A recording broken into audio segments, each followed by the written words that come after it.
देखिए, मनुस्मृति का द्वादश अध्याय चल रहा है।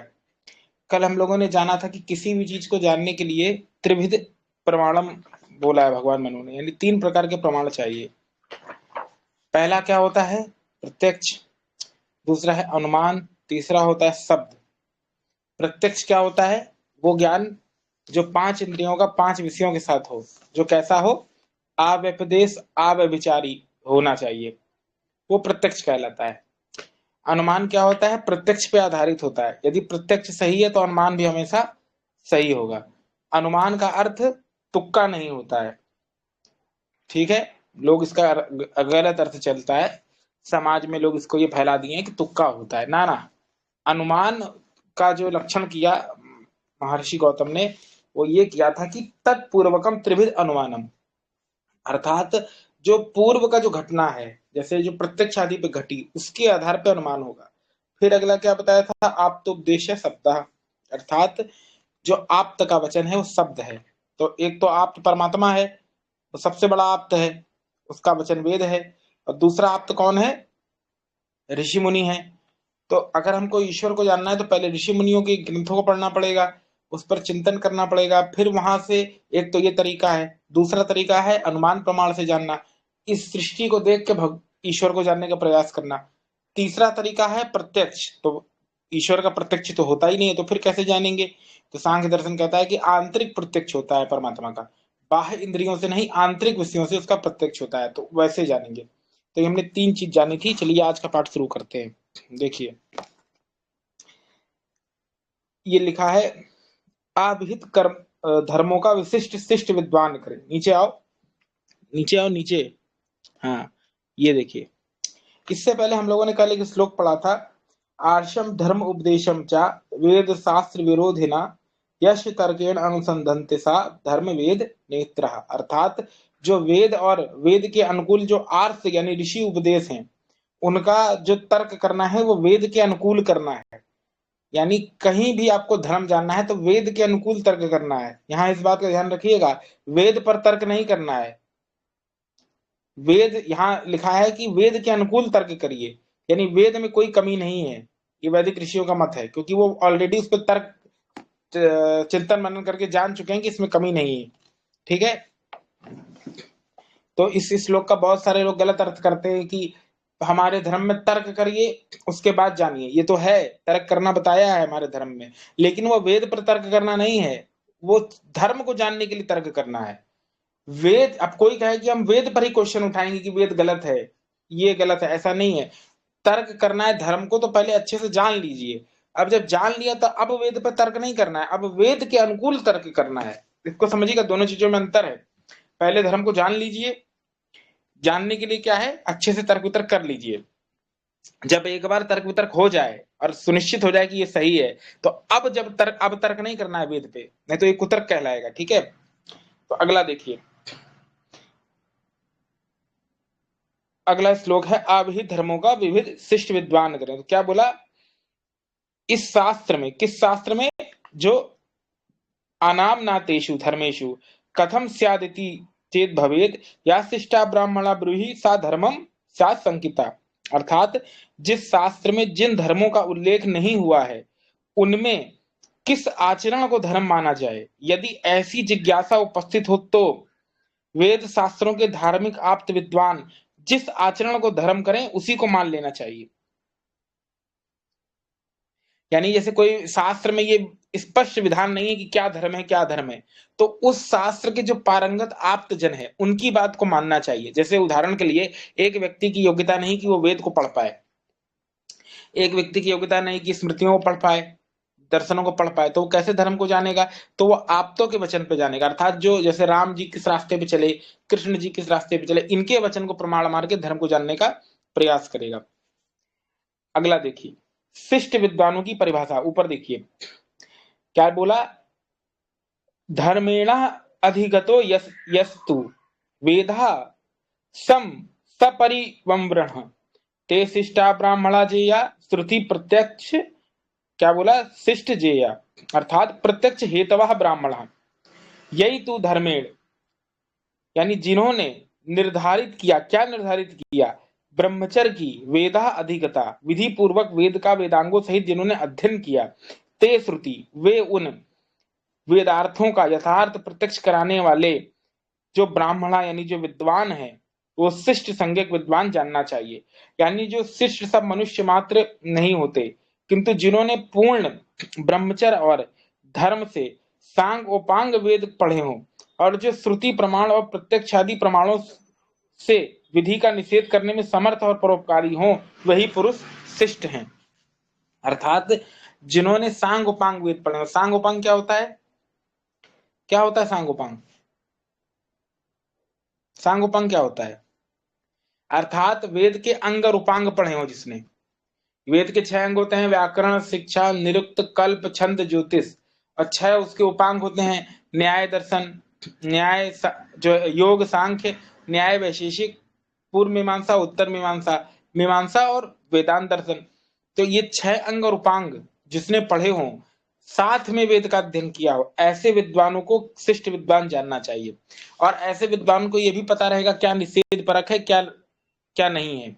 अर्थात यदि वेद ने कह दिया कि ये मत करो तो क्यों ना करो, और उसके बारे में जो शास्त्र प्रमाण है वो देने में समर्थ होगा, क्योंकि वो उसका विद्वान होगा। और वैसे भी गुरुकुलों में जो वेद है वो वेदांगों के साथ चलाए जाते थे पहले। यानी जैसे मान लीजिए एक वेद पढ़ाया जा रहा है यजुर्वेद, तो यजुर्वेद के साथ उसका क्या चलेगा? वेदांग चलेगा। एक फोन आ रहा है, क्लास ले रहे हैं तो लोगों को फोन आ रहा है। यजुर्वेद के साथ उसका क्या चलेगा? वेदांग चलेगा। और वेदांग में क्या चलेगा? शिक्षा, व्याकरण, निरुक्त, कल्प, छंद, ज्योतिष। उसमें साथ में यजुर्वेद चलेगा, उसके साथ उसके उपांग भी चलेंगे। ये सब एक वेद को पढ़ाया जाएगा। ऐसा क्यों? क्योंकि बिना वेदांगों के वेद को आप समझ नहीं सकते, क्योंकि वेद को समझने की शैली वेदांग निर्धारित करते हैं। यानी जैसे ज्योतिष है तो वो वेद का क्या है? नेत्र है। ठीक है। जो शिक्षा है, शिक्षा क्या होती है? वर्ण उच्चारण शिक्षा। वो क्या है? शब्द आदि की व्यवस्था बताती है, कैसे उच्चारण करना है, आदि आदि। फिर छंद है, आदि आदि। तो उसकी व्याख्या यहाँ नहीं करेंगे, यहाँ जो विषय है वो बता रहे हैं। तो ये तो हो गया। अगला विषय लीजिए, 3 या 10 विद्वानों की धर्म निर्णायक परिषद। तो यहाँ क्या लिखा है? दशावरा वृत्तिस्था व परिषद व त्रयी व अपि त्रयीवरः धर्मम परिकल्पये तम धर्मम न विचालयेत्। अर्थात धर्म निर्णय करने वाले विद्वानों की कम से कम 10 विद्वानों की सभाएं होनी चाहिए। उसमें विद्वान होने चाहिए न्याय विद्या के, ऋग्वेद के, यजुर्वेद के, सामवेद के, निरुक्त के, ब्रह्मचारी, स्नातक, वानप्रस्थ आदि आदि होने चाहिए। यदि 10 विद्वानों की व्यवस्था ना कर पाए तो 3 विद्वानों की सभा बनाइए, ऋग विद्या की, यजुर्विद्या की और साम विद्या की। तो क्या बोला यहाँ पे, फिर से समझाते हैं। देखिए, हमने मनुस्मृति जब पढ़ाई थी 7वां अध्याय, तो आप लोगों को बताया था कि 3 प्रकार की पालिका होती है। पालिका नहीं होती, सभा होती है। पहली होती है विधानसभा, दूसरी होती है कार्यसभा, ठीक है, जिसको राज्यसभा बोल देते हैं। तीसरी होती है न्याय सभा, जिसको आधुनिक संविधान में क्या बोलते हैं? विधान पालिका, न्यायपालिका आदि आदि, और कार्यपालिका आदि आदि। तो हमारे मनु भगवान इसको सभा बोलते हैं। तो उसमें क्या बताया था हमने आप लोगों को कि कम से कम 10 विद्वानों की सभा होनी चाहिए। उसमें किसके ज्ञाता होनी चाहिए? तो 3 विद्याओं के ज्ञाता होनी चाहिए। पहला क्या है? ऋग विद्या के, दूसरा क्या है? यजु विद्या के, और तीसरा क्या है? साम विद्या के। फिर चौथे होने चाहिए न्याय विद्या के, पांचवे होने चाहिए गृहस्थ विद्या के, छठवें होने चाहिए निरुक्त विद्या के, आदि आदि। तो अब इसको गहराई से समझते हैं। पहले हम ग्रस्त वाला समझाते हैं। मान लीजिए किसी ग्रस्तों में लड़ाई हो गई पति पत्नी में, तो उसका निपटारा कहाँ होगा? उस विद्वान की सभा में होगा। तो ये बिल्कुल वैसे ही होगा जैसे आज होता है। यदि ग्रस्त में लड़ाई हो गई तो कोर्ट के इस हिस्से में जाके ये सुलह होती है। तो बिल्कुल वैसे ही है। अब जैसे निरुक्त वाला क्या करेगा? वो शब्दों का विन्यास आदि पे बात करेगा। व्याकरण वाला अपना काम करेगा।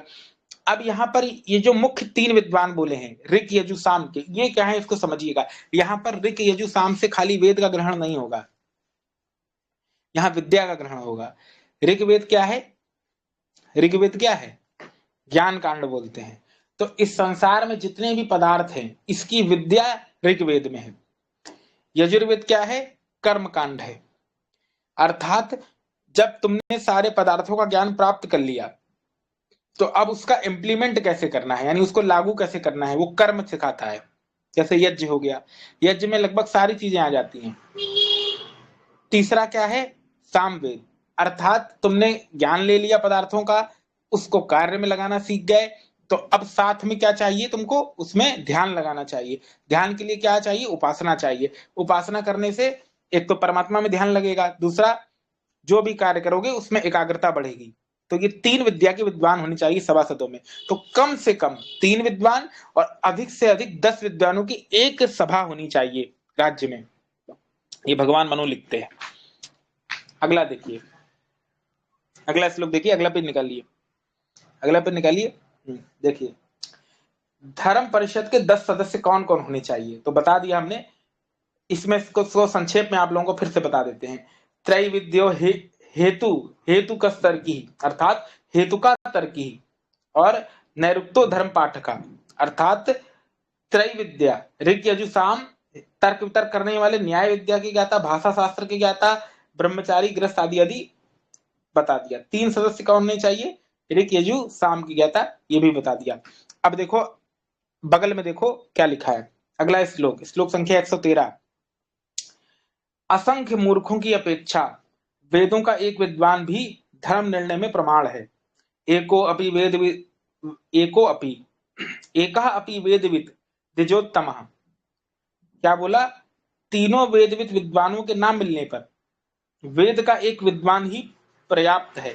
यम धर्म व्यवसित, जिसका धर्म का निश्चय करने में जो समर्थ है, सह पर धर्म विद्या, उसी को धर्म मानना चाहिए। और अज्ञानात अयुत ही उदित ही ना, सहस्त्रों अज्ञानियों के द्वारा किया भी धर्म नहीं होता।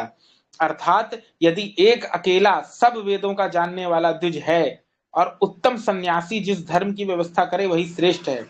हजारों सभा में उपस्थित अज्ञानी मिलकर भी, करोड़ों मिलकर भी यदि कहें कि ये धर्म है तो उसको धर्म नहीं मानना चाहिए। क्या बोला, फिर से समझाते हैं। देखिए कि यदि सभा में, वेद की सभा में जो है असंख्य मूर्ख हैं और एक वेद का विद्वान है, तो जो वेद का विद्वान है वो जो कहेगा वो धर्म होगा।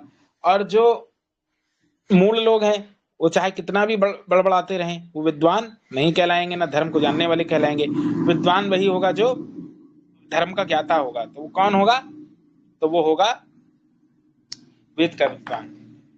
यानी जैसे, और वो सन्यासी भी बोल दिया स्वामी जी ने, तो सन्यासी क्या करता है, वो श्रेष्ठ होता है विद्या में, तो सन्यासी का ज्ञान भी अधिक होता है।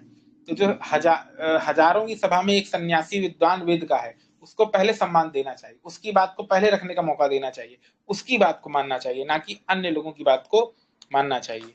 तो जो धर्म सभा में जो विद्वान सन्यासी है वही क्या होगा, मुख्य विद्वान होगा। बाकी लोग क्या होंगे, वो अज्ञानी हैं, वो विद्वान नहीं कहलाएंगे। क्योंकि यहाँ पर बोला है कि 10 विद्वानों की सभा होनी चाहिए, एक जगह बोला 3 की होनी चाहिए। अब ऐसे मान लीजिए कि ऐसा मान लीजिए मिला ही नहीं कोई विद्वान, 10 भी नहीं है, 3 भी नहीं है, तो भाई यदि एक है और वो विद्वानों की सभा है तो वो मान्य होगा। ठीक है, अगला देखिए, धर्म परिषद का सदस्य कौन नहीं हो सकता। आवृतानाम, आमंत्रणाम, आमंत्रणाम, जाति मात्र उपजीविताम, सहस्रच समेतानाम परिषत्वम न विद्यते। यानी ब्रह्मचर्य धर्म आचरण के व्रत से रहित, आमंत्रणाम, मंत्र आदि वेदों के ज्ञान से रहित, केवल अपने वर्ण के नाम से जीवन चलाने वाले हजारों लोगों से मिलने से भी वह धर्म परिषद नहीं बनती। यानी जो व्यक्ति ब्रह्मचारी नहीं है, वेद का जानने वाला नहीं है, मंत्रों का, केवल अपने वर्ण के नाम से जीवन चलाने वाला है, ऐसा व्यक्ति कभी सभासद नहीं बन सकता। यानी सभासद वही बनना चाहिए जो वेद के अनुकूल आचरण करे, दूसरा वेद मंत्रों को ठीक से जानने वाला हो, तीसरा खाली बस जीविका नाम मात्र से पढ़ने वाला ना हो, विद्वान होना चाहिए, चौथा, हाँ फिर क्या बोला कि हजारों लोग, अगर हजारों लोगों के मिलने से भी वह धर्म निर्णायक परिषद नहीं बनती। यानी जिस सभा में वेद का विद्वान नहीं होता, जितेंद्रिय योगी सन्यासी या धर्मात्मा नहीं होता, वो सभा नहीं बनती। अच्छा, इस बात को हमने कई बार बताया, फिर से बता देते हैं।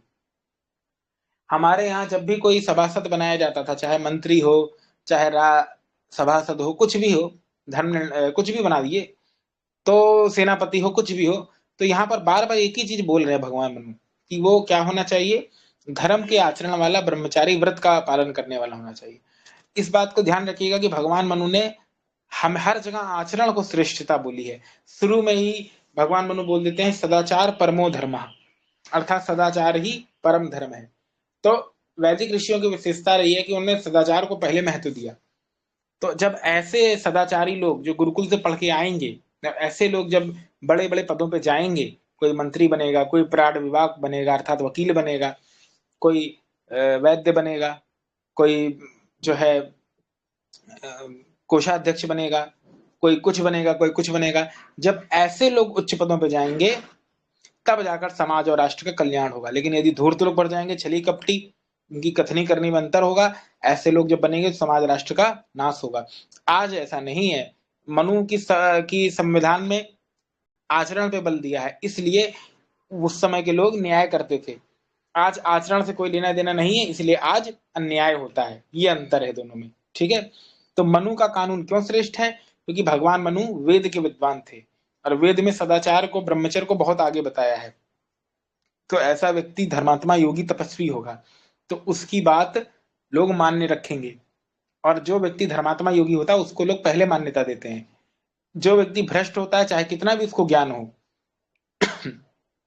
लेकिन वो भ्रष्ट है, धूर्त है, तो उसको लोग मान्य नहीं देंगे। लेकिन जो सदाचारी है, उसको भले कम ज्ञान हो, लेकिन उसकी बात पर लोग ज्यादा भरोसा करेंगे, क्योंकि वहां से धोखा मिलने की संभावना कम है। लेकिन आज ऐसा है नहीं। आज चरित्र से कोई लेना देना नहीं है, बस खाली सबको विद्वान बनना है। तो फिर तो वो गलत भी निर्णय दे सकते हैं, क्योंकि उनकी अंतःकरण जब पवित्र नहीं है तो वो सही डिसीजन भी नहीं कर सकते। क्योंकि बहुत सारे केस ऐसे फंस जाते हैं जहां पर जो सबूत हैं वो उसकी तरफ होते हैं जो निर्दोष हो, लेकिन आजकल के लोग तो उसको सजा दे देंगे। लेकिन कोई जिसकी अंदर भय लज्जा शंका उत्पन्न होगी, भय लज्जा शंका किसके अंदर उत्पन्न होगी? जो धर्मात्मा होगा। जो बुरा व्यक्ति होगा उसकी तो भय लज्जा शंका मर चुकी होगी, वो सोचने विचारने की हालत में नहीं रहेगा, उसके लिए तो सब गलत ही गलत है। तो उस जिसकी अंतरात्मा मर जाती है, जो मांसाहारी है, दुराचारी है, उसके अंदर भय लज्जा शंका उत्पन्न नहीं होती। होती है, लेकिन वो शुरू में होती है, धीरे धीरे मर जाती है, क्योंकि उसको बुरा काम करने की आदत पड़ जाती है, प्रवृत्ति पड़ जाती है, तो उसको फिर शंका नहीं होती, तो वो खुले में करता है उसको। तो ऐसे लोग तो सही निर्णय कर ही नहीं सकते। लेकिन जिसके अंदर होती है ऐसी भय लज्जा शंका, वो पहली बार क्या करेगा? स्टे कर देगा। स्टे यानी रोक देगा। वो तारीख पे तारीख दे देगा कि थोड़ा समय ले लो, क्या पता कुछ सबूत मिल जाए, निर्दोष बच जाए। एक तारीख और दे देगा, अगर उसको लगेगा अंदर से कि निर्दोष हो सकता बच जाए। तो ये भी करना चाहिए न्यायाधीशों को। लेकिन भगवान मनु के कानून में, चूंकि वो लोग इतने धर्मात्मा, योगी, तपस्वी होते थे, साधना करके अपनी बुद्धि का स्तर इतना बढ़ा लेते थे कि वो देख के पता कर लेते थे कि कौन कैसा है, ठीक है। जैसे कि हमने बताया था कि राजा विक्रमादित्य के दरबार में जो दोषी थे वो कांपने लगते थे। क्यों? क्योंकि विक्रमादित्य का शासन इतना अच्छा था और वहां पे जो है धर्मात्मा थे वो, तो उनके सामने आते ही चोर उचक्के कांपने लगते थे, क्योंकि उनका न्याय व्यवस्था इतनी कठोर थी कि लोग डरते थे उनके राज्य में। इसीलिए जैसे ही उनके सामने आते थे लोग, जैसे देखिए यहाँ पर बोला था मनुस्मृति में कि जो कारागार होने चाहिए वो नगर के बीचों बीच या सार्वजनिक स्थानों पे बनाने चाहिए। तो उससे क्या होगा कि कारागार के नगर के बीचों बीच या सार्वजनिक स्थानों पे होने से क्या होगा कि लोग डरेंगे। मान लीजिए एक चोर है, उसने चोरी की, अब मान लीजिए कारागार में बंद है, सबके सामने उसका हाथ काटा गया, तो लोग कांपेंगे चोरी करने से। समझ रहे ना? तो इसलिए मनु कानून श्रेष्ठ है और हमेशा रहेगा। अब लोग कितनी भी इसको गाली देते रहे, अब उनको कमी इसमें दिखती है। कमी तो दुनिया में फिर हर पुस्तक में फिर है, तो जिसमें ज्यादा कमी है उसको नहीं देख रहे, इसी में बस कमी दिख रही है। हमने बता दिया इसमें ये गलत है, वो सही है, सही वाली दे दिया, फिर भी रो रहे हैं कि अरे तुम ये विशुद्ध मनुस्मृति पढ़ो, मत पढ़ो वो वाली। पुस्तक है तो है एक, उसमें मिलावट है तो तुम अच्छी वाली पढ़ो ना, बिना मिलावट वाली पढ़ो। तो फिर भी रोना रो रहे हैं कि इसमें जहर है, जहर है। अब जिस पुस्तक में लिखा है कि पवित्र महीने बीत जाए तो काफिरों की गर्दन काट दो, तो उसमें जहर नहीं है। जिसमें भर भर के मार काट खून खराबा है, उसमें जहर नहीं है।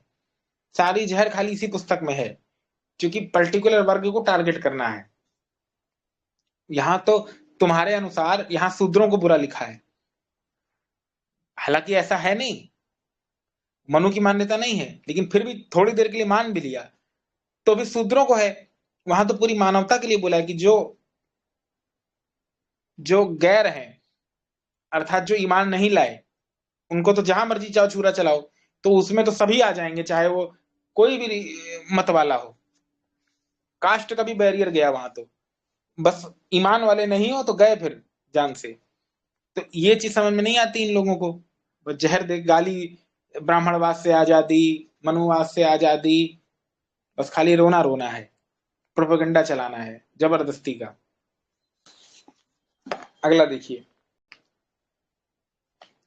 अगला श्लोक देखिए।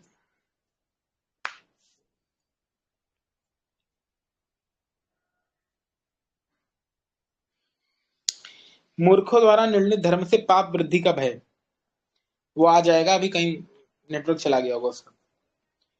देखिए क्या बोला, तो मूर्खों द्वारा निर्णित धर्म से पाप वृद्धि का भय, मूर्खों द्वारा जो निंदित धर्म है, निर्णित धर्म है, उससे पाप वृद्धि का भय होता है। कौन सा भय होता है, तो ये देखिए, यम वदंती तमो भूता मूर्खा धर्मम तद्विदः तत्पापम सतदा भूत्वा तद वक्तृ न अनुगच्छति। क्या बोला, तद वक्तृ अनुगच्छति।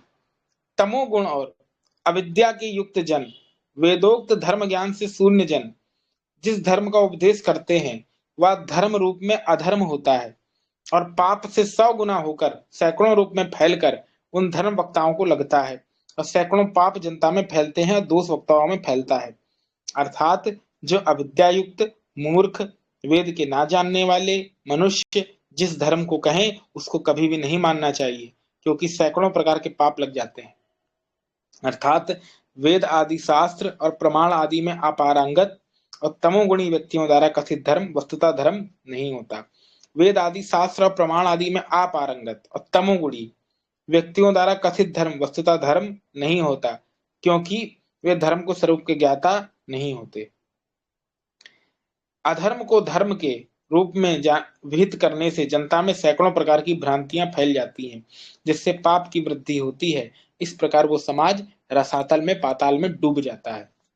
उस समाज की संस्कृत प्रसिद्ध उक्ति होती है, अर्थात अंधनेव नियमाना यथांधः, अर्थात अंधे के सहारे उसके पीछे चलने वाले जैसे उसके साथ ही गर्त में गिरते हैं, वैसे मूर्खों के पीछे चलने वाले मूर्खता अंधकार अज्ञान अंधकार आदि से ग्रस्त होकर अवनति को प्राप्त होते हैं। तमोगुणी व्यक्ति के लक्षण यही है। क्या बोला कि जो वेद आदि शास्त्रों प्रमाणों में पारंगत नहीं, तमोगुणी है, ऐसे व्यक्ति वस्तुतः धर्म नहीं कहते, क्योंकि वे धर्म के स्वरूप को ज्ञाता नहीं होते। अधर्म को धर्म में चला के समाज में फैला देते हैं, जैसे आज चल रहा है। कोई कहेगा कि राधे राधे करो, कोई कहेगा कि खाटू श्याम करो, तो ये धर्म नहीं है। क्यों? क्योंकि धर्म के लक्षण क्या किए कि जो 10 लक्षण वाला हो, जानता हो, वो धर्म है। तो धर्म को जानने के लिए पहले ईश्वर को जानना पड़ेगा। ईश्वर को जान लिया वो कहाँ रहता है, फिर उसके अनुसार उपासना करने से समाज का भला होगा। ऐसे क्या होगा, अधर्म फैलेगा। आपने धर्म बता दिया कि फलाने जगह जाओ, मत्था टेक लो, इतना सोना चढ़ा दो, इतने लीटर ये चढ़ा दो, वो चढ़ा दो, तो यही धर्म है। तो इससे क्या होगा, पाप पाप बढ़ेगा। कैसे बढ़ेगा?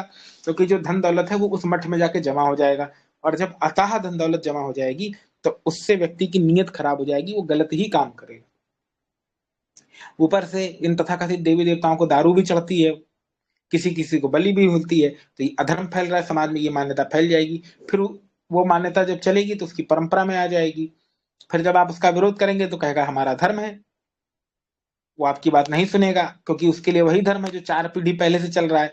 लेकिन उसने कभी ये सोचा कि हमारे धर्म का मूल वेद था, वेद क्या कहता है धर्म के बारे में, ये जानने का प्रयास नहीं किया, ना शास्त्रों को जानने का प्रयास किया। समाज में जो चला दिया गया वो उसके लिए धर्म है।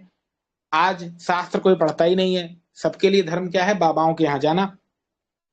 कोई इस बाबा का फॉलोअर है, कोई उस बाबा का फॉलोअर है, कोई इस बाबा का फॉलोअर है, कोई पीर पैगंबर पूज रहा है, कोई जो है मजार में जा रहा है, कोई चर्च में जा रहा है। ये सब अधर्म है।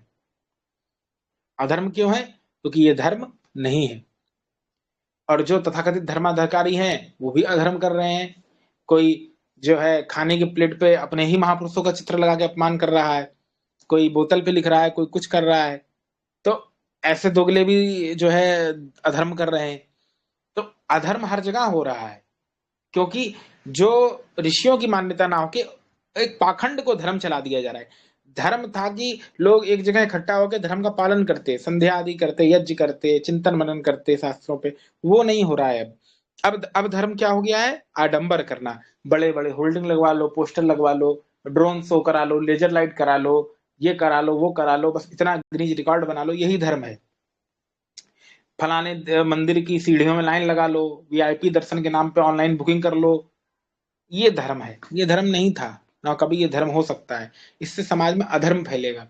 लोग खाली इसलिए जाएंगे वहां कि जाने मात्र से हो जाता है। लोग पुरुषार्थ भूल जाएंगे, मेहनत करना भूल जाएंगे, लोग मान्यतावादी हो जाएंगे, मनौती वाले। वो खाली यही मान के धर्म सोचेंगे कि बस जाने मात्र से हो जाएगा। तो इससे क्या होगा? इससे समाज और राष्ट्र का नाश होगा। लोग जड़ पूजक हो जाएंगे। लोग ये सोचेंगे कि जाने मात्र से हो जाएगा, यही धर्म है। तो फिर वो हर जगह जाएंगे, मजार में भी जाएंगे, चर्च में भी जाएंगे, फलाने मंदिर में भी जाएंगे, ढिमाके देवी देवता में भी जाएंगे। ऐसी कोई जगह नहीं होगी जहां वो नहीं जाएंगे, क्योंकि जिसका धर्म मन्नतवाद है कि जाने मात्र से हो जाएगा, तो वो हर जगह जाएगा माथा पटकने। कि उसके लिए धर्म क्या है? मंदिर जाना, मस्जिद जाना, गुरुद्वारा जाना, गिरजाघर जाना और मजार जाना, और जाके सर टेकना और प्रसाद चढ़ा के मनौती मांगना कि हे भगवान हमको ये दे दे। क्या ये धर्म था? नहीं। इससे आपको कौन सा लाभ हुआ? धर्म तो ये है कि आप अगर ईश्वर की पूजा कर रहे हैं तो आपको लाभ होना चाहिए। जैसे आप खाना खा रहे हैं तो आपको, आपका पेट भर रहा है। आप दवा ले रहे हैं तो आप ठीक हो रहे हैं। आप ऑक्सीजन ले रहे हैं तो आपकी प्राणवायु शुद्ध हो रही है। उसी प्रकार से यदि परमात्मा का भजन कर रहे हैं तो आपकी मानसिक शुद्धि होनी चाहिए, आत्मिक शुद्धि होनी चाहिए, तब तो वो धर्म है। नहीं तो वो धर्म नहीं, अधर्म है। लेकिन यहाँ आत्मिक शुद्धि नहीं हो रही है, यहाँ तो खाली मन्नत मांगने जा रहे हो तुम। तो यहाँ स्वार्थ है आपका। जहां स्वार्थ है वहां धर्म नहीं है। क्या आप खुद वैसे नहीं बन सकते थे कि आपको मन्नत ना मांगनी पड़े? यदि आपने साल भर पढ़ाई की होती तो आपको मन्नत मांगने की आवश्यकता नहीं पड़ती ना। रही बात परमात्मा को जानने की, और तो वो तो आपके अंदर ही है। अगर आप रोज परमात्मा का ध्यान करते गायत्री आदि मंत्रों से, ओम से, तो आप खुद ही इतने सक्षम हो जाते कि आपको इधर उधर हाथ फैलाना नहीं पड़ता। फिर भी यदि ईश्वर का ध्यान ही करना था, धन्यवाद देना था, तो आंख बंद करके ध्यान कर लेते। हे ईश्वर, हमारा अच्छा अच्छा हो, सब कृपा बनाए रखिए, ये कर सकते थे। लेकिन ये थोड़ी करना था कि आपको जो है एग्जाम देना है तो 40,000 रुपए के लड्डू चढ़ा रहे हैं फलानी जगह जाके। ये धर्म थोड़ी है। तो आपको नुकसान हो गया। वो लड्डू कहाँ जा रहे हैं? वो तो लोगों में बट जाएंगे। उससे आपका क्या लाभ हुआ? आपको कोई आत्मिक शांति मिली? नहीं मिली ना। यदि भोजन ही कराना था वो तो ऐसे भी कराया जा सकता था। वहां चढ़ाने मात्र से क्या विशेषता थी? क्योंकि जहां आप चढ़ा रहे हैं वो तो आपकी कुछ सुनेगा नहीं। सुनेगा कौन? जो जीवित होगा। जीवित कौन है? वो पंडित पुजारी। वो सुनेगा आपकी। तो वो क्या करेगा? वो प्रसाद बांट देगा लोगों में।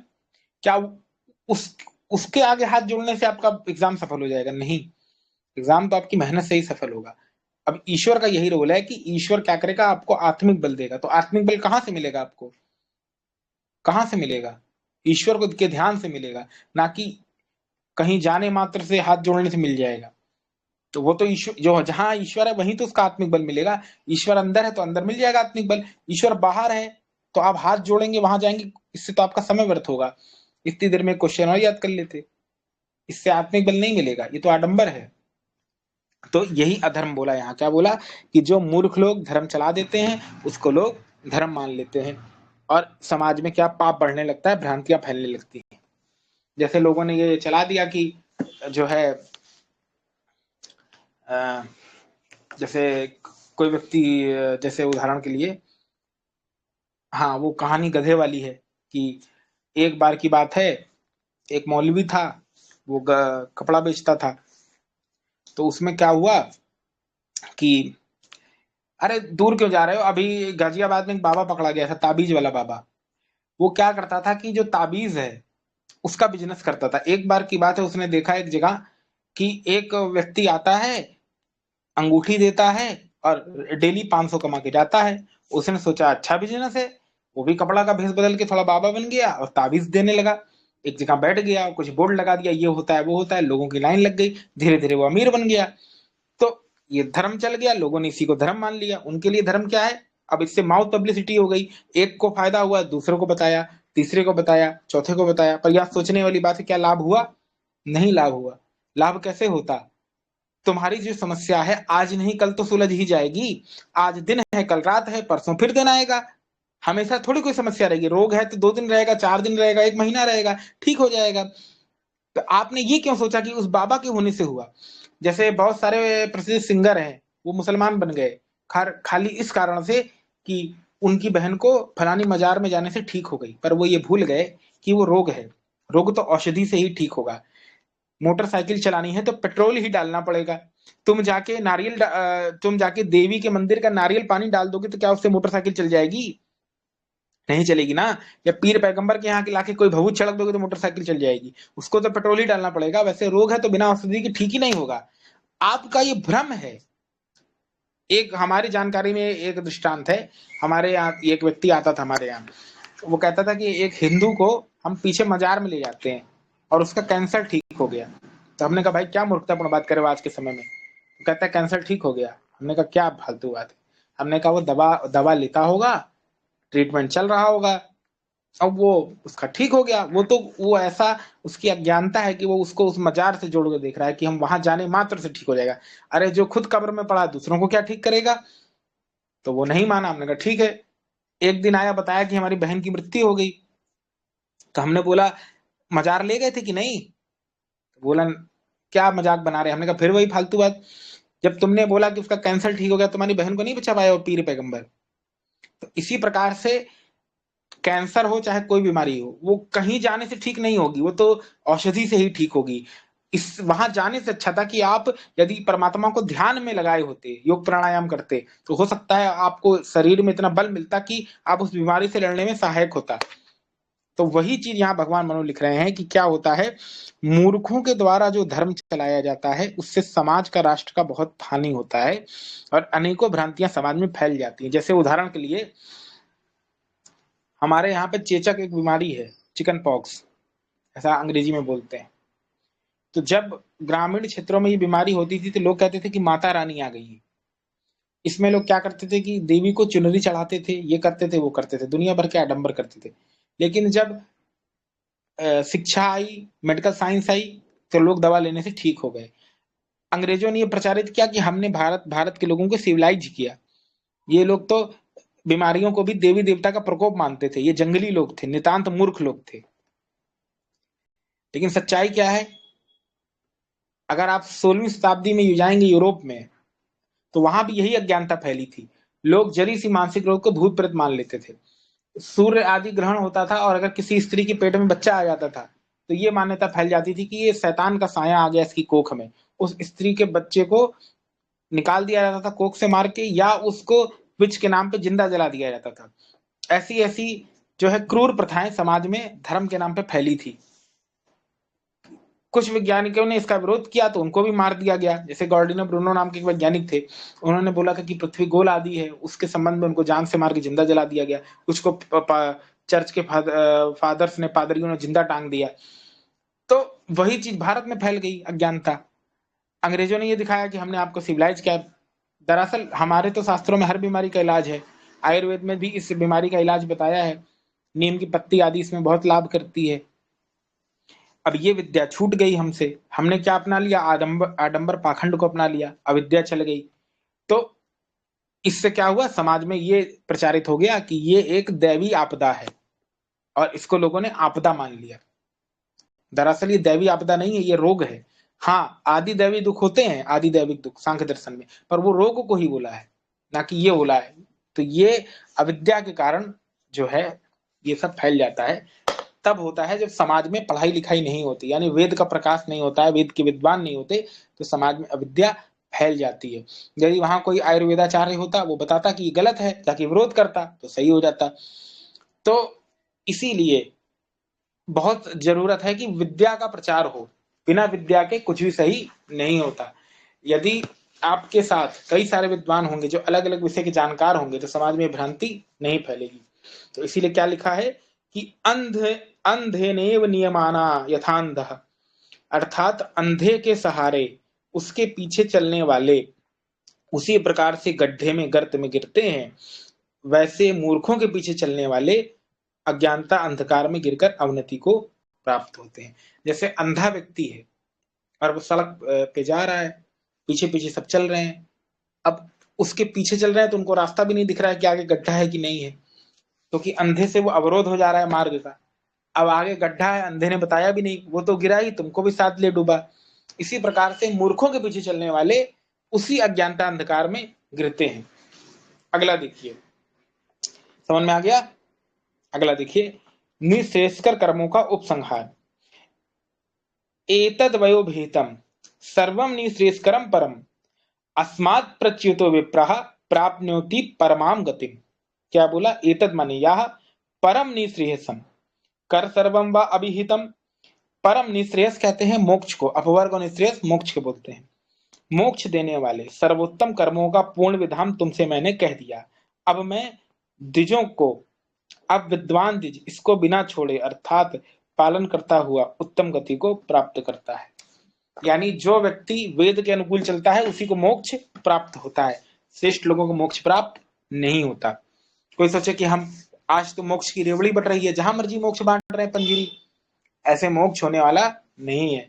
वो उसी का मोक्ष होगा जो वेद के अनुकूल चलेगा। नहीं तो आज तो समाज में हर प्रकार का मोक्ष है।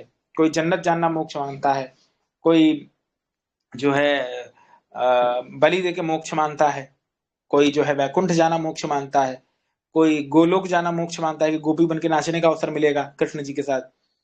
अलग अलग प्रकार के मोक्ष समाज में है। कोई जो है बुद्ध के साथ जाना मोक्ष मानता है, वहां अप्सराएं मिलेंगी। लेकिन दरअसल ऐसा कुछ नहीं है। मोक्ष क्या है?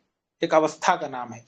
यानी जब परमात्मा में नित्य विचरण करता है जीव और सुख को भोगता है, बस उसी को मोक्ष कहते हैं। क्योंकि जीव की हमेशा लालसा होती है कि ब्रह्म से ज्ञान प्राप्त करे, और वो ज्ञान उसको हमेशा तभी मिल सकता है जब परमात्मा के सानिध्य में रहे।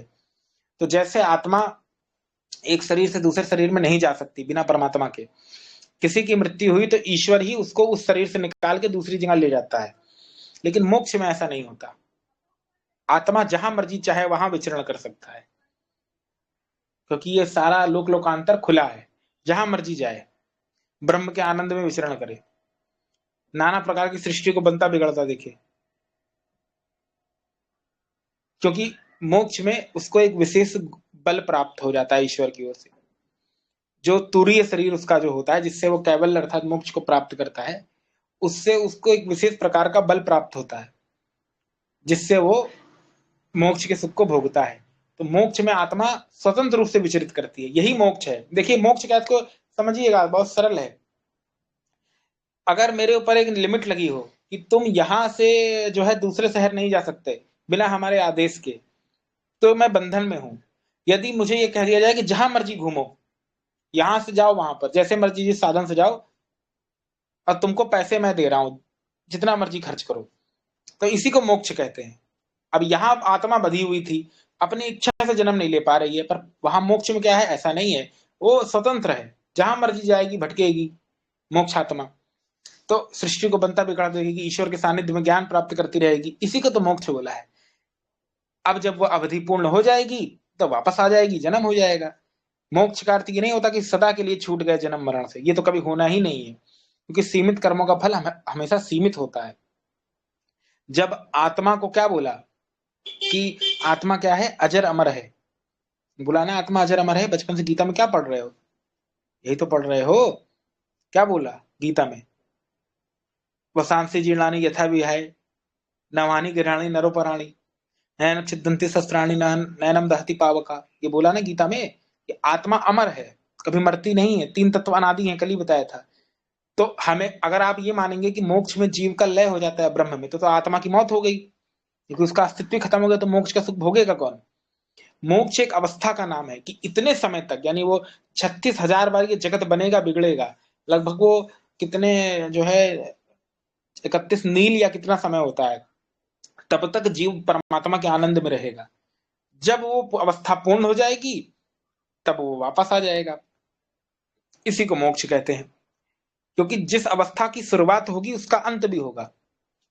अगर आपका जन्म होगा तो मृत्यु भी होगी। समझ रहे हैं ना हम क्या कहना चाह रहे हैं? मोक्ष की शुरुआत हुई, मोक्ष की शुरुआत हुई, आपको मोक्ष मिला, तो परमानेंट कैसे हो जाएगा? जब जिसकी शुरुआत होगी उसका अंत होगा, यही तो सनातन है। और यदि आत्मा को ये मानोगे कि वो हमेशा के लिए लय हो जाएगी ब्रह्म में, तो उसकी मृत्यु हो जाएगी, फिर आत्मा का अस्तित्व खत्म हो जाएगा। इसलिए मोक्ष एक अवस्था का नाम है कि इतने समय तक ब्रह्म के आनंद में रहेगा, वहां से लौट के आएगा। क्योंकि मोक्ष शब्द का अर्थ क्या होता है? सुख में रहना, आनंद में रहना। अब जीव अगर अल्टीमेट आनंद में चला जाएगा अनंत काल के लिए, तो फिर तो वो तो ब्रह्म के सदृश हो जाएगा। क्योंकि ब्रह्म ही है जिसमें कभी भी दुख अज्ञानता नहीं आती। जीव में का तो स्वभाव ही अज्ञानता है। जीव नित्य है, ब्रह्म भी नित्य है। तो ब्रह्म का गुण क्या है? ब्रह्म क्या है? एक रस है, सर्वव्यापक है, सर्वज्ञ है, उसमें कमी की गुंजाइश नहीं है। पर जीव क्या है? एक देशी है, अल्पज्ञ है। तो जो अल्पज्ञ है उसमें कमी हमेशा रहेगी।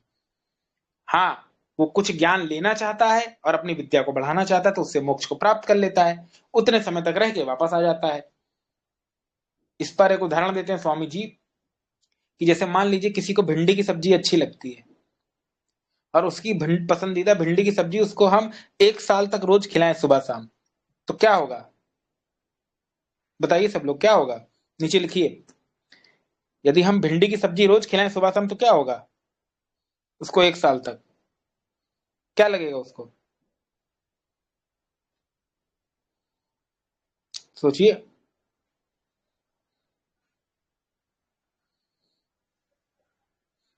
क्या होगा उसके साथ?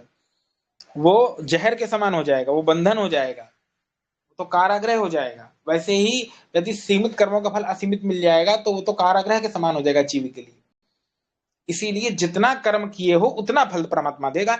मोक्ष का जितना कर्म था उतने आधार पे मोक्ष का सुख दे दिया। ठीक है? तो अनंत सुख कैसे देगा? तुम इस जन्म में आए हो, सीमित कर्म किए हो, उसका फल अनंत कैसे हो जाएगा? सीमित कर्मों का फल तो सीमित होगा ना। ये तो फिर अल्लाह वाली बात हो जाएगी कि हमेशा के लिए जन्नत में डाल दिया। यही तो बात है मुसलमानों में कि हमेशा के लिए जन्नत में चले जाते हैं, फिर लौट के नहीं आते। तो सवाल ये यही उठता है कि तुमने किस आधार पे उसको अनंत सुख दे दिया? जब वो समाज में आया, राष्ट्र में आया, तो कुछ तो सीमित कर्म किया, इतने वर्ष जिया, मान लीजिए 80 वर्ष जिया एक आदमी और पुण्य काम किया, तो मात्र 80 वर्ष का जो फल है, तो 80 वर्ष तो समझ में आता है। या बहुत अधिक हो गया तो उसको जो है 80,000 वर्ष दे दो। लेकिन ये कहना कि अनंत काल के लिए दे दिया, ये तो फिर पार्शियलिटी हुई ना। ये तो पार्शियलिटी हुई ना, ये तो नियम ही गलत हो गया। तो इसीलिए, क्योंकि फिर उसने जो थोड़े बहुत कम भी कर्म किए थे, तो उसका फल भी तुम अनंत दे रहे हो, तो फिर कर्मफल व्यवस्था भंग हो जाएगी। इसीलिए मोक्ष एक अवस्था का नाम है, उतने समय तक रहता है, लौट के वापस आ जाता है। अब कोई ये कह रहा है कि हम इस पे बिलीव नहीं करते, क्यों नहीं करते? आप ये मानेंगे क्या कि ब्रह्म का, जीव में ब्रह्म का लय हो जाता है, मतलब जीव का लय हो जाता है ब्रह्म में, जैसे कि अद्वैती मानते हैं? यदि जीव का ब्रह्म में लय हो जाता है और सदा के लिए वो मुक्त हो जाता है जन्म मरण से, तो फिर जीव का अस्तित्व खत्म हो गया, वो तो मर गया। तो मोक्ष कहाँ हुआ उसका? जो ये कहो जीव रहता है अनंत काल तक, तो भी संभव नहीं। क्योंकि जीव का स्वभाव क्या था? जीव भी तो नित्य है, आत्मा शुरू से है ना इस संसार में, तो उसका स्वभाव क्या था? उसका स्वभाव क्या था? अज्ञानता थी उसमें। नित्य अज्ञानता शुरू से भरी हुई है। जिसमें अज्ञानता शुरू से भरी हुई है, उसको आप बिल्कुल सर्वज्ञ कैसे बना देंगे? वो ब्रह्म बन जाएगा फिर तो। ये संभव नहीं है। इसलिए मोक्ष एक अवस्था का नाम है। इसको ऐसे समझिएगा, जैसे आप नौकरी करते हैं, खूब आपने मेहनत की, आपकी नौकरी लग गई, 40 साल आपने नौकरी की, उसके बाद रिटायर हो गए। बिल्कुल यही मोक्ष मान लीजिए। जैसे रोज खाना खाना जरूरी है, वैसे मोक्ष के लिए पुरुषार्थ करना जरूरी है। कि उतने समय तक आपने मजा किया ईश्वर के सानिध्य में, अब आराम से आइए और अपना फिर से नई इनिंग, नई नई पिच पे आके नई इनिंग शुरू करिए। ठीक समझ में आ गया सबको मोक्ष क्या है? आशा है समझ में आ गया होगा सबको। आया? अरे आया कि नहीं आया? नहीं तो फिर से रिपीट करें। अरे आया सबको, सारे लोगों को? जी थोड़ा आया थोड़ा नहीं। अच्छा, कितनी बार तो बताया कवन देसाई तुमको? तुम भी ऐसा बोल रहे हो? वाह। और किसको नहीं आया? तुम्हें आया? क्या नाम है, किसले? समझ में आया? समझ में आया?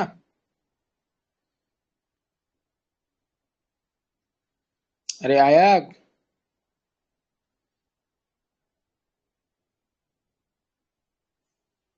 रिकॉर्डिंग सुननी पड़ेगी, ठीक।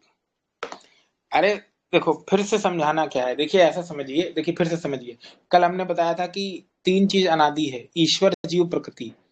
तो आत्मा भी तो अनादि है, यानी सदा से है, थी, रहेगी। आत्मा के गुण कर्म भी सदा से थे, हैं, रहेंगे। समझ रहे हो ना? तो आत्मा का गुण कर्म क्या था? अविद्या है, अज्ञान है, ज्ञान प्राप्त करना चाहता है।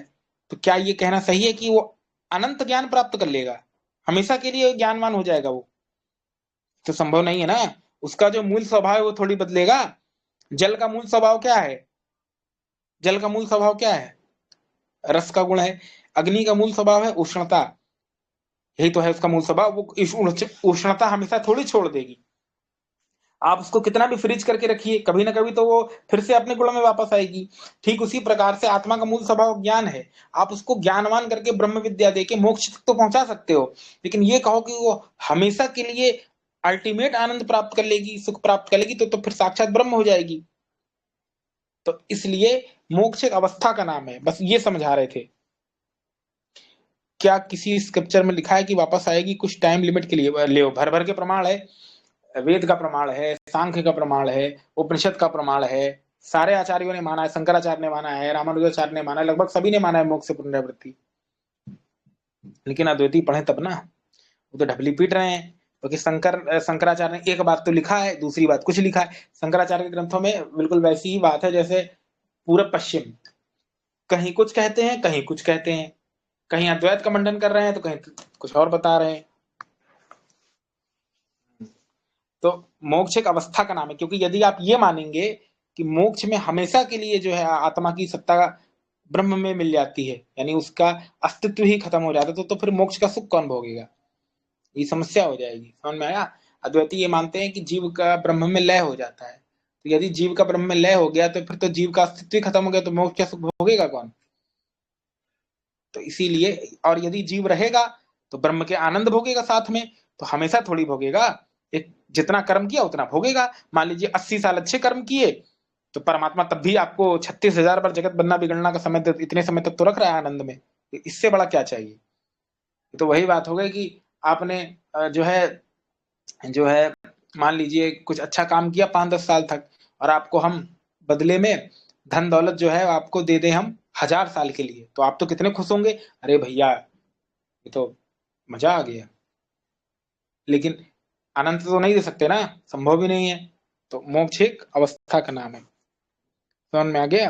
अरे परिचय क्या लोगे, हम जानते हैं, सबका परिचय तुम लोगे। ठीक है।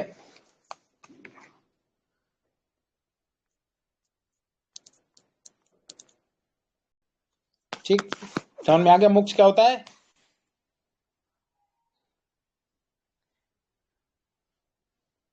किसी वैदिक चैनल से है कि ना ना, हमेशा हमेशा नहीं होता है, जो कहता है मूर्ख बना रहा है। हमेशा कैसे हो जाएगा? हमेशा हो जाएगा तो फिर तो अव्यवस्था हो जाएगी, सारे लोग मोक्ष में चले जाएंगे, तो जगत किसके लिए बनाएगा परमात्मा? फिर तो वहां मोक्ष में भीड़ भड़क्का हो जाएगा, वो तो जन्नत वाला कॉन्सेप्ट हो जाएगा कि हमेशा के लिए जन्नत में डाल दिया अल्लाह ने। मतलब भाई साहब आए 80 साल कर्म किए, डाल दिया उनको जन्नत में हमेशा के लिए। ये तो बिल्कुल कुरान वाला कॉन्सेप्ट हो जाएगा कि हमेशा के लिए जन्नत में जाएगा, उधर वो जहन्नुम में जाएगा। ना ना, पुनर्जन्म भी तो होना आवश्यक है, नहीं तो संसार की व्यवस्था कैसी चलेगी? क्योंकि जीव की सत्ता ये नित्य है। अगर तुम हमेशा के लिए मानोगे तो फिर तो गड़बड़ हो जाएगा ना मामला। हमेशा के लिए जीव कैसे रहेगा?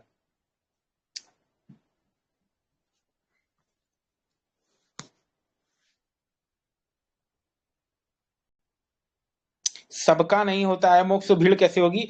जब ये सृष्टि अनंत काल से चल रही है तो कितनी बार किसका मोक्ष हुआ होगा, कितने लोग आए गए होंगे। तुम्हें इसलिए लग रहा है क्योंकि तुमने एक सृष्टि देखी है, पर ये सृष्टि अनावृत रूप से अनंत काल से चल रही है, कितनी बार बनी होगी, बिगड़ी होगी। ये तो अभी 1 अरब 96 करोड़ है, इसमें कितनों का मोक्ष हुआ होगा? तो उसके पहले भी कितनों का मोक्ष हुआ होगा? तो ये तर्क सही नहीं है। और यदि तुम्हारी बात थोड़ी देर के लिए मान भी लें कि भीड़ भड़क्का कहाँ होगा, वो तो आत्मा वहां जाएगी, तो फिर सवाल वही उठेगा कि आत्मा अनंत काल तक अनंत ज्ञान लेगी कैसे? जब उसकी सामर्थ्य ही नहीं है। आत्मा का स्वभाव है अविद्या, तो वो हमेशा के लिए विद्यावान हो जाएगी, तो वो ब्रह्म बन जाएगी साक्षात। अगर जीव के लक्षण भी, जीव में क्या है, जीव में कुछ ज्ञान है कुछ अज्ञान है, वो उसमें स्वभाव से है। यदि जीव अनंत काल के लिए ज्ञानवान हो जाएगा तो उसमें और ब्रह्म में अंतर क्या रह जाएगा, फिर तो दो दो ब्रह्म हो जाएंगे। समझ में आया? तो इसीलिए, और मोक्ष देखो, इसको समझो, बहुत कॉमन सेंस की बात है। जिसका शुरुआत होता है उसका अंत होता है, ये तो सभी लोग मानते हैं। जिसका शुरुआत होता है उसका अंत होता है, ये बताया था हमने कल। परमात्मा की शुरुआत होती है? नहीं होती, तो अंत भी नहीं होता, इसीलिए क्या है, इटर्नल है, अनादि है। आत्मा की शुरुआत होती है क्या, क्या वो जन्म लेती है? नहीं, इसीलिए क्या है, इटर्नल है। ठीक, सदा से है, रहेगी, नित्य है। प्रकृति तत्व जिससे ये संसार बना है, उसकी क्या शुरुआत होती है? नहीं, वो सदा से था, है, रहेगा, तो इसीलिए इसका कभी अंत भी नहीं होगा। पर मोक्ष की शुरुआत होती है तो उसका अंत होगा। जिस अवस्था की शुरुआत होती है उसका अंत होगा। अगर आप ये मानेंगे कि अवस्था की शुरुआत तो हुई पर अंत नहीं हुआ, तो फिर तो ये व्यवस्था भंग हो जाएगी फिर तो इसलिए मोक्ष एक अवस्था का नाम है। आत्मा उतने समय तक ईश्वर के आनंद में रहती है, लौट के वापस आ जाती है। ठीक है, इस विषय में और कभी गहराई से बता देंगे, यहाँ वो विषय नहीं है। हालांकि हमने 9वें अध्याय में अच्छे से, मनुस्मृति के एक अध्याय में खूब बताया अच्छे से।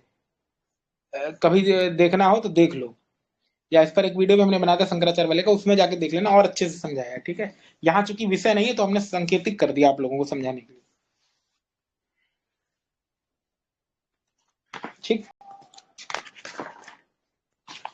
एक श्लोक और लेते हैं। ईश्वर दृष्टा अधर्म में मन नहीं लगाता, सर्व आत्मानी समाहिता, द्विज व्यक्ति सावधान होकर, सत चा असत चा सर्वम आत्मानी संपश्येद। सत अर्थात प्रकट कार्य रूप और असत सूक्ष्म कारण रूप समस्त जगत को आत्मा अर्थात परमात्मा में व्याप्त अनुभव करे, क्योंकि सर्वम आत्मानी संपश्यन, समस्त जगत को जो परमात्मा में आश्रित होने वाला व्यक्ति अपने मन को अधर्म आचरण में नहीं लगाता, वह परमात्मा को सर्वत्र व्यापक और दृष्टा मानता है। यानी जो परमात्मा को सर्वदर्शी मानता है वो कभी भी अधर्म में नहीं फंसता, क्योंकि यह संपूर्ण संसार प्रकट और अप्रकट रूप है। कार्य रूप में यह प्रकट है, कारण रूप में अप्रकट है। परमात्मा संपूर्ण संसार में व्याप्त है। जो व्यक्ति सदा इस बात का अनुभव करता है वह किसी भी स्थान पर कोई भी अधर्म नहीं करता, क्योंकि वह जानता है कि मुझे प्रत्येक स्थान में समय में ईश्वर देख रहा है। यानी जो व्यक्ति मान लीजिए मंदिर से निकला, मंदिर में तो बड़ा बड़ा भगत था, बाहर निकला, ए मसाले की पुड़िया देना, कितने की हुई? 25 की, लाओ, ऐसे उठा के डाल लिया मुंह में। किसी ने बोला अरे भाई अभी तो दर्शन करके आए हो, अभी तुम मसाला खा रहे हो। अबे यार, दर्शन तो हमने मंदिर में किया था, अब थोड़ी ईश्वर देख रहा है, अब क्या दिक्कत है खाने में? तो यहाँ पर इसका मतलब है कि ईश्वर उसके लिए सर्वव्यापक नहीं है, उसके लिए ईश्वर एक जगह के विशेष की वस्तु है। तो जो जगह विशेष की वस्तु है वो नुमाइश हो सकती है, ईश्वर नहीं हो सकता। क्या बोला यहाँ संस्कृत में शब्द आया है, सर्व आत्मानी संपश्येत, अर्थात जो संपश्येत समान दृष्टि से, सर्व आत्मानी सभी जगह परमात्मा को व्यापक मान के देखता है, वो कभी भी अधर्म नहीं करता। दूसरा क्या बोला कि परमात्मा प्रकट और अप्रकट रूप से जगत में व्याप्त है। देखिए, परमात्मा प्रकट और अप्रकट दो प्रकार के जगत होते हैं। जब इस सृष्टि में कुछ बनता नहीं है तब जगत जो है वो शून्य अवस्था में होता है। शून्य का मतलब क्या है, जीरो नहीं है, नल वाइड, अर्थात यहाँ पे कुछ जानने योग्य नहीं रहता, मतलब पूरा सन्नाटा रहता है, अभाव रहता है। अभाव का मतलब यहाँ पे ये मत समझिएगा कि उसका कोई चीज पदार्थ नहीं रहता, रहता है, मतलब इतनी सी बात है कि वो अप्रकट अवस्था रहती है, मतलब कुछ दिखता नहीं। फिर जब ब्रह्म उसमें विक्षोभ पैदा करता है तो वो भाव रूप में अर्थात वो प्रकट रूप में आ जाता है। इसको ठीक ऐसे समझ सकते हैं कि एक कमरा है, उसमें पुस्तक रखी है लेकिन अंधेरा है। अब हमने आपसे कहा जाओ पुस्तक ले आओ, लाइट नहीं है, बिजली नहीं है, कोई साधन नहीं है आपके पास, आप पुस्तक नहीं ला सकते। लेकिन हमने बाहर क्या किया, हल्की सी टॉर्च की रोशनी मार दी कमरे में, हल्का सा उजाला हो गया, आप पहुंच गए, पुस्तक ले लिए। तो जितनी समय तक अंधेरा था वो जगत की अप्रकट अवस्था है, क्योंकि उस समय सत्य रजतम के जो तीन कण हैं ये मिलते नहीं है आपस में। तो उस समय जगत कैसा है, अंधकार से आवृत रहता है, कुछ भी दिखने योग्य नहीं था। तो इसी को नासदी सूक्त में क्या बोला है, तम आसीत, क्या बोला कि वो जगत तम आसीत था, अंधकार से ग्रसित था, कुछ भी देखने योग्य नहीं था। फिर क्या बोला, प्रकेतम सलिलम, अर्थात परमात्मा ने क्या किया, उसमें प्रेरणा किया, विक्षोभ पैदा किया, तो वो सलिल अवस्था में आ गया। सलिल क्या होता है, सलिल कहते हैं लहरों को। जब आप तालाब में पत्थर मारते हैं तो उसमें विक्षोभ पैदा होता है, कंपन पैदा होता है। तो जितनी जगह तालाब में पत्थर गिरता है वहां पर गोला बन जाता है। देखा होगा आप लोगों ने, कभी तालाब में पत्थर फेंक के देखना, एक तरंग जैसी पैदा होती है।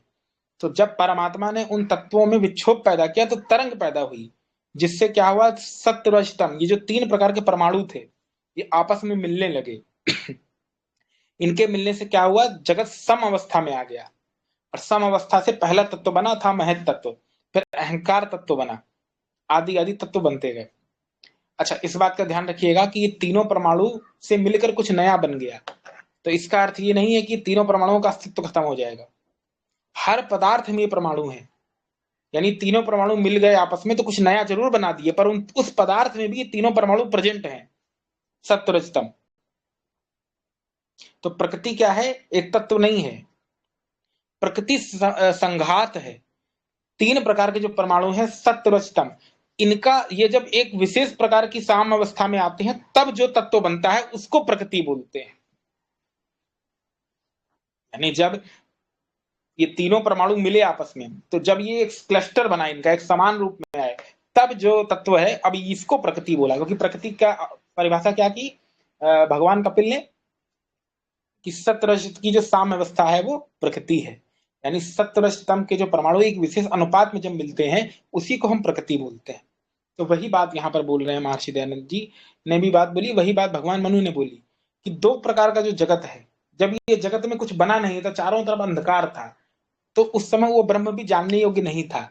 उस ब्रह्म को नहीं जाना जा सकता था, क्योंकि अंधकार में ईश्वर को कैसे जानोगे, क्यों, क्योंकि जगत बना ही नहीं था, तो जानोगे कैसे। बिल्कुल वैसी अवस्था थी। लेकिन जब परमात्मा ने इसने विक्षोभ पैदा किया तो ये इसमें कुछ बनने लगा। जब बनने लगा तो दिखने लगा, तो जब दिखने लगा तो जगत प्रकट अवस्था में आ गया, कार्य जगत बन गया। ये क्या है, जगत की प्रकट अवस्था है। तो ये समझा दिया यहाँ पे कह के दार्शनिक भाषा में, ठीक है। तो इसीलिए परमात्मा क्या है, उस समय भी था जब कुछ बना नहीं था, जब जीव सुसुप्ति अवस्था में थे, प्रलय अवस्था में, और जब परमाणु मिले नहीं थे प्रलय अवस्था में, उस समय भी परमात्मा था। जब प्रलय हो चुकी थी, सब कुछ अंधकार जैसा था, कुछ बना नहीं था, प्रकट था, उस समय भी परमात्मा है। जब सब कुछ बन गया है, तो जो जीव दोनों प्रकार से ईश्वर को समदर्शी मानता है, यानी पहले भी था, आज भी है, आगे भी रहेगा, अंदर भी है, बाहर भी है, सब जगह है। कुछ ऐसा ही है जैसे नदी में स्पंज का टुकड़ा फेंक दें या लकड़ी का टुकड़ा फेंक दें, स्पंज ले लेते हैं, स्पंज को बांध के पत्थर में फेंक दिया नदी में, जब उसको बाहर निकालोगे तो क्या होगा कि वो जो पानी है उसके छिद्रों में, रोयों में भर गया होगा पूरा अच्छे से। लेकिन जितनी देर वो टुकड़ा पानी में था स्पंज का, उस टुकड़े के बाहर भी जल था, उसके अंदर भी जल था। ठीक इसी प्रकार से ईश्वर के अंदर हम लोग रह रहे हैं। इसीलिए परमात्मा को हिरण गर्भ बोला है, जिसके गर्भ में सारा ब्रह्मांड समाया हो। यहाँ गर्भ का मतलब शरीर से नहीं है, भाव रूप में बोला है, शास्त्रों का कथन है। तो इस परमात्मा के इतना पर, क्योंकि परमात्मा से विशाल है, सर्वव्यापक है, प्रकृति की भी विशालता उतनी नहीं जितनी परमात्मा की है। तो परमात्मा के अंदर ही सारा ब्रह्मांड समाया है और परमात्मा उनके अंदर समाया है। जैसे स्पंज को जब हम पानी में डुबोएंगे तो स्पंज और जितना भी पदार्थ है उसके चारों ओर जल है, लेकिन वो जल उसके भीतर भी है। ठीक उसी प्रकार से परमात्मा से हम ओतप्रोत हैं, बाहर भी परमात्मा है, हमारे अंदर भी परमात्मा है। तो ये जो भाव मान के ईश्वर को जानता है वो कभी भी कोई गलत कार्य नहीं करता है, वो समदृष्टा होता है, ठीक है। तो ये हमने पढ़ा। अगला है, परमात्मा ही सबका निर्माता है और फलदाता है, उपास्य देव है। तो ये विषय बड़ा है, कल पढ़ेंगे, ठीक है। इति ओम शम ओम। आज के लिए इतना ही। किसी का कोई प्रश्न तो पूछ सकते।